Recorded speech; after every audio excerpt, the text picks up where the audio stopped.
Kalau kamu hanya melihat episode-episode awal sih, kamu akan merasa One Piece itu serial yang ceria. Tapi makin jauh, kelihatan kok kalau dunia One Piece punya banyak sisi gelap. Apa saja?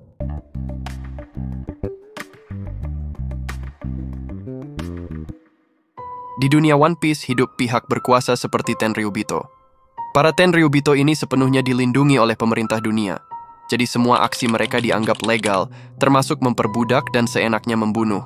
Perbudakan sendiri tampaknya masalah serius di One Piece. Sejauh ini, wilayah seperti Sabaody bisa membuka tempat budak tanpa masalah. Malah Tenryubito mengunjungi tempat itu, menunjukkan kalau pemerintah dunia sendiri menganggap perbudakan itu legal. Bayangkan saja ngerinya situasi seperti Chami, yang diculik, dijual, dan tak akan ada polisi atau penegak hukum yang menyelamatkannya. Apalagi setelah dia hampir dibeli oleh Tenryubito.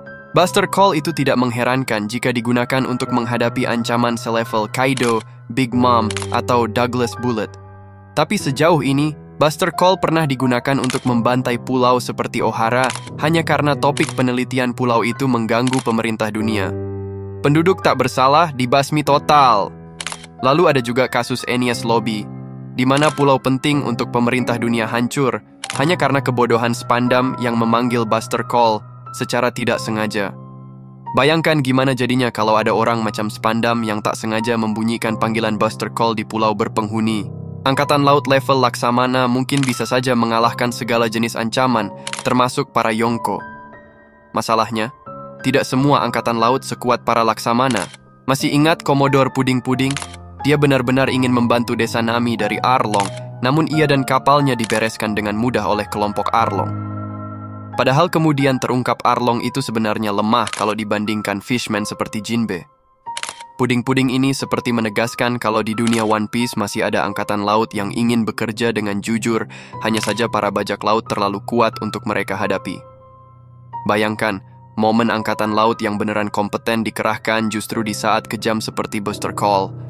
Atau hanya karena satu Tenryubito dihajar, seperti saat Kizaru dan armadanya dikerahkan ke Sabaody. Lautan East Blue Sea terlihat damai, tapi Grand Line dipenuhi dengan fenomena aneh, terutama di wilayah New World yang lebih brutal lagi. Luffy saja harus dibantu Nami oleh Selamat, dan itu pun topi jerami kadang masih harus mati-matian untuk bertahan dari fenomena alam. Gimana dengan warga biasa?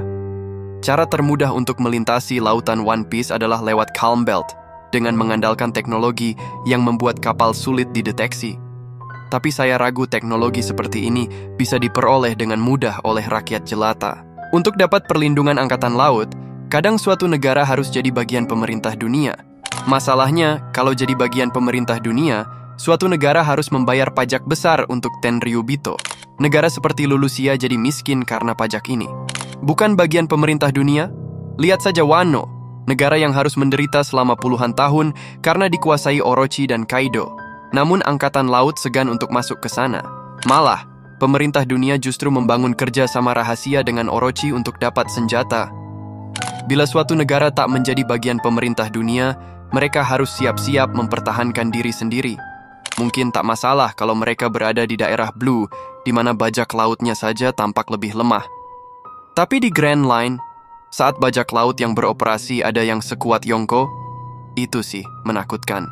Alasan Sengoku mengamuk sampai berhenti jadi laksaman armada adalah pemerintah dunia begitu ingin mempertahankan reputasi mereka, sampai bobolnya Impel Down dirahasiakan. Padahal satu saja tahanan level SAM berulah, efeknya bisa parah. Seharusnya minimal dunia diberitakan kalau para tahanan itu lolos, biar mereka bisa diantisipasi. Lalu ada juga masalah Dressrosa. Sebenarnya, kalau Fujitora tak menyiarkan permohonan maafnya, bisa saja Doflamingo akan langsung dilepas. Doflamingo memiliki koneksi langsung ke pemerintah dunia dan statusnya masih Shichibukai.